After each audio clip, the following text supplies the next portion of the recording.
Hello, नमस्कार। मैं इन दिनों भाइयों और बहनों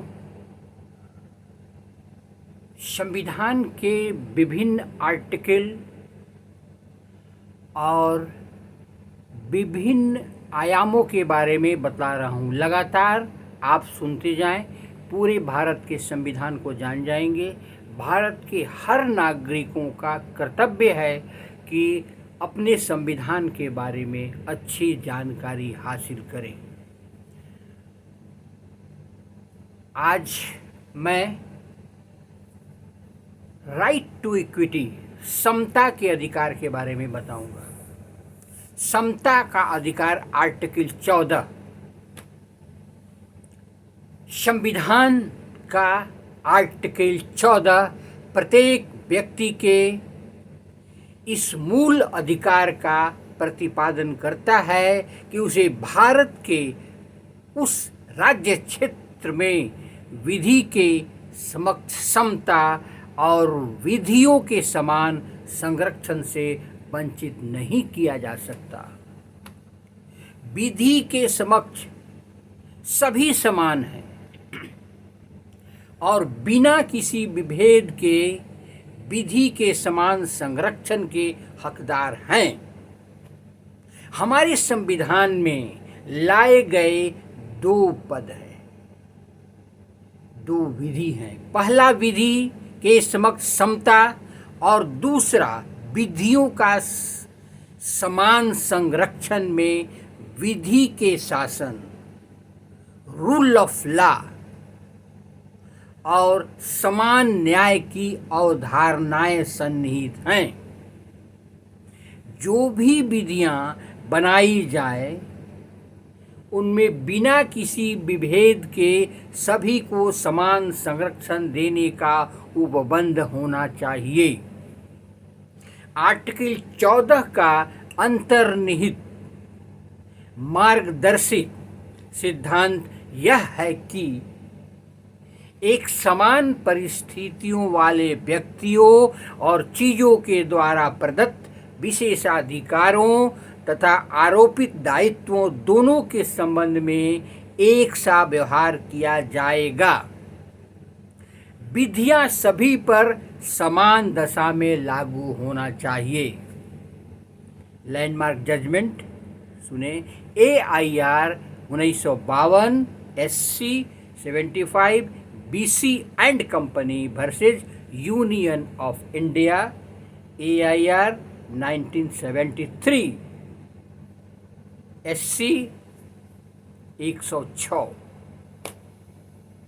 प्रशासन द्वारा कार्यकरण की प्रक्रिया भी विभेदकारी न हो। Landmark judgment Indian Express newspapers versus Union of India AIR 1984 SC supreme court 319। उच्चतम न्यायालय में और उच्चतम न्यायालय ने निर्णय दिया है कि विभिन्न वर्गों के लोगों को भिन्न भिन्न जरूरतों के संबंध में प्रायः पृथक पृथक व्यवहार की आवश्यकता होती है, जो समान नहीं हैं और उसके साथ समानता के व्यवहार का कोई अर्थ नहीं है। आवश्यकता यह है कि उसके साथ उसकी समानता की स्थिति को ध्यान रखकर आचरण किया जाए। Landmark judgment Saint Stephen's versus University of Delhi 1992 SCC 558।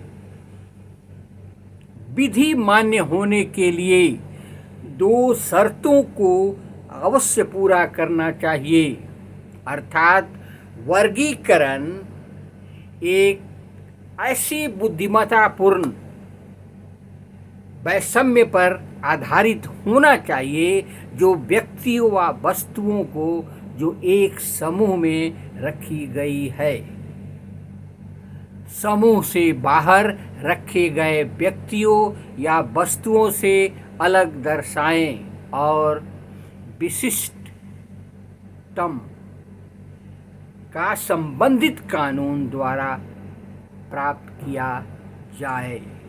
उद्देश्य के साथ तर्क संगत होना चाहिए।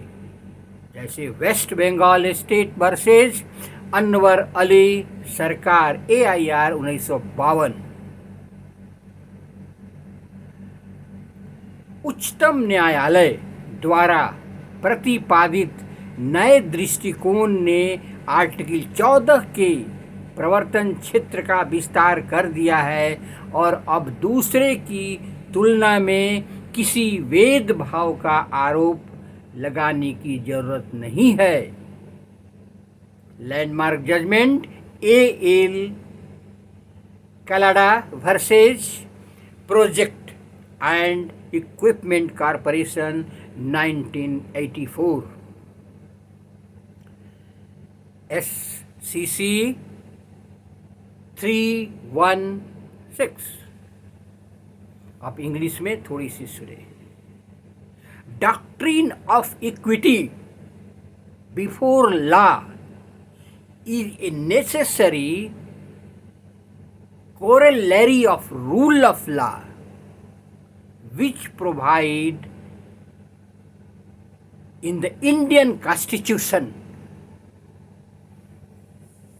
आप अभी तक लगातार मेरे चैनल को लाइक कर रहे हैं, सब्सक्राइब कर रहे हैं, इसीलिए इसे भी आप लाइक और सब्सक्राइब करें ताकि अगला संविधान के बारे में, अगला अनुच्छेद के बारे में, अगला आर्टिकल के बारे में जानें।